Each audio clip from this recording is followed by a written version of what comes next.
salaamaaleykum ñuy sant ñëpp di màggal ñëpp di bëggee ñëpp monde entier rawatina waa Bambilor ak waa Tundu Jandeer quoi ñu ngi kontaan si ñëpp bi mooy 2e édition bi ñuy def ay joxe ndogu fii si koñ bi di ko ànd ak fan si club Yaxi Bambilor ak samay am di jàmm xarit yi xam nga soppa yi xam nga ñëpp Bambilor gi yëpp ku si nekk dugal nga sa loxo ñii def nañ seen participation ñii demee nañ ci yéene sama gars yi bàyyi lépp liñ jàppoon ñëw taxaw si ren ko xam nga pour taaral bis bi xam nga woor ba ngoon nit woor ba ngoon nga jox ko ndogu amaana tiyaaba boobu noonu xam nga lañ ciy sàqu du leneen daal ñu ngi siy sàqu tiyaaba di sàqu jàmm tamit di wane dëkkandoo jàmm sa gën quoi te ku xam Bambilor xam ne benn bopp la rawatina këri suuf xam nga ñoo bokk ndey ñoo bokk baay amul mag amul xale amul pa amul mère ñun ñëpp benn lañ dañuy kaf di fos di ree xam nga di bëggee sama yaay faal bi nii xam nga jóge ba France moom tamit di yaay faal Aminata xam nga di soxna si jëwrin Omar moom amaana yëf yi yëpp xam nga benn day yëpp moom moo ko def quoi. te ku ne xam na yool bi nekk si nit xiif suba ba ngoon lekkoo woor nga jox ko ndogu ba tiyaaba boobu noonu amaana xam nga yool bi rek lañ ciy sàqu ak tiyaaba bi te buñ sañoon tey ji Bambilor dafa bëri ay étranger yoo xam ne xam nga nekkuñu fi seen yaay nekkuñu seen papa dañoo ñëw daan si seen doole bu heure ndogu jotee da ngay gis gars yi di débrouiller ku nekk xam nga di jéem a taxale pour ndogu ñu ne nañ def initiative bi xam nga mooy loolu daal joxe ay ndogu ay xéewal xam nga luñ ci am tamit muy ak ñaan rek lañ ciy saaku daal ak jàmm parce que jàmm si la lépp xaj benn doole autorité nekku si amul benn autorité boo xam ne nii sax seeti nañ la wax dëgg neex yàlla Mbay Tabara Mbaaci def na participation dem nañ mairie ba suñu am di jàmm yi xam nga ñun defuñu ko pour ut si xaalis moo tax bi ñu demee suñu am di jàmm yi ñaar fukk yi fukki dërëm yi téeméeri 1000 francs yi moom lañ kolo jaayante ko moo ngi nii si këll gi yaay faal Madial Papa Faye sama gaay ay kaana ñu dugg si nit ñi xam nga li ma la wax Madial gaay yi jox ñu def si bernde yi daal ak suñu doolee poos tamit parce que kalaa na naam danga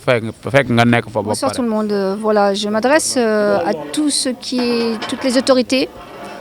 Donc ce qui signifie exactement tout ce qui est mairie et le plus haut que les mairies, d'accord. Parce qu'en fait, il y a un homme qui est juste à côté de moi, qui risque sa vie, comme on dit, on peut dire qu'il risque sa vie, voilà, et qui gagne sa vie avec ça. Et avec le peu qu'il gagne, avec le peu qu'il fait, et avec toute sa vie qu'il donne, en fait, il le donne à sa population. Et c'est ça, en fait, qui est très touchant et qui fait un bond dans le cœur, parce qu'en fait, avec ce qu'il donne, avec sa propre sueur de son propre front, en fait, il le donne à sa propre population, en voyant tout ce qu'il y a directement ici à Bambilor. Et moi, ce que je vois ici aussi à Bambilor, c'est qu'il y a beaucoup de personnes qui sont beaucoup plus haut placées et qui en ont aussi et qui pourraient l'aider et qui peuvent l'aider, et j'en suis sûre qu'ils pourront faire quelque chose à l'aider. J'en suis sûre et certain. En étant dans la mairie, en étant au maire, et comme monsieur le maire, je lui dis un grand bonjour parce qu'il me connaît très bien. Bonjour monsieur le maire. Et je demanderai une chose, que vous interveniez et que vous aidiez cet homme-là. Parce que vous me connaissez, vous m'avez connu, je vous ai vu, on a bien parlé ensemble, d'accord ? Et j'attends, comme on dit, et je voudrais, comme on dit, vous voir aussi, qu'on puisse en discuter, car c'est un homme quand même qui, lui, en attendant que chaque personne, comme on dit, a son travail de fonctionnaire, lui, en attendant, fait des déplacements, en attendant, lui, prend la vie, comme on dit, sa vie, risque et gagne, comme on dit, sa vie, et en même temps partage avec les pauvres. Et c'est ça qu'il faut voir. Serine Touba a toujours dit quelque chose là-dessus. Serine Touba a toujours dit, comme on dit, qu'il travaillait pour soi-même et qu'il fallait partager. Et comme on dit, le partage, c'est avec tout le monde. Le partage, il faut le donner à toute la société, c'est-à-dire à tout Bambilor. On veut seulement une aide de votre part, qui soit de 1 000 euros, 2 000 euros. On veut une aide qui aide cette population et qui aide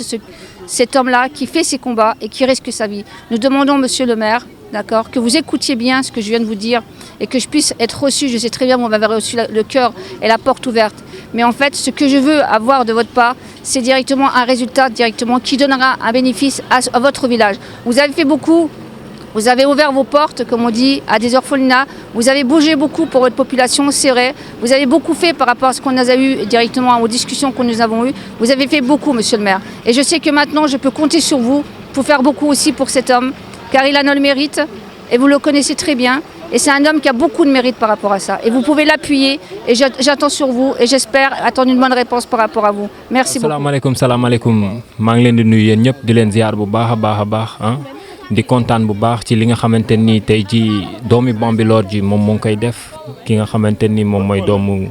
Mbissane Ngom muy Yaxi Bambilor moom mi nga xamante ni heure buy jóg day mbubboo turu Bambilor di ko doxee te di ko waxee kon maa ngi koy beral nuyoo di ko jox wàccuwaayam et di kontaan bu baax a baax ci li nga xamante ni mooy deuxième édition bi nga xamante ni Yahi Bambilor moo ngi koy def di ci ànd ak waa dëkk bi yëpp nag franchement et honnêtement ñoo ngi leen di sant di leen gërëm te di leen yëgal ni Yahi Bambilor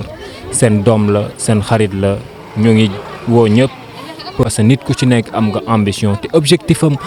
mooy yóbbu turu Bambilor ca kanam comme ni ko way juróom bu góor wi di defee muy Mbisaan Ngom comme ni ko way juróom bu góor wi di defee muy Lamine Ngom comme ni ko maamam daan defee muy Ndey Ngom Bambilor kon ñoo ngi sant ñëpp di gërëm ñëpp di jox ñëpp seen wàccuwaay di ñaanal ñëpp jàmm ñoom Aada Boy Bawol ñoom Caatu Ngéwal ñoom Béy di Ba gars yi ñoom Sathiès 50 yéen ñëpp ñoo ngi leen di nuyu bu baax a baax et di leen wax ne kontaan nañ bégee jaa ngeen jëf respect à tout le monde merci.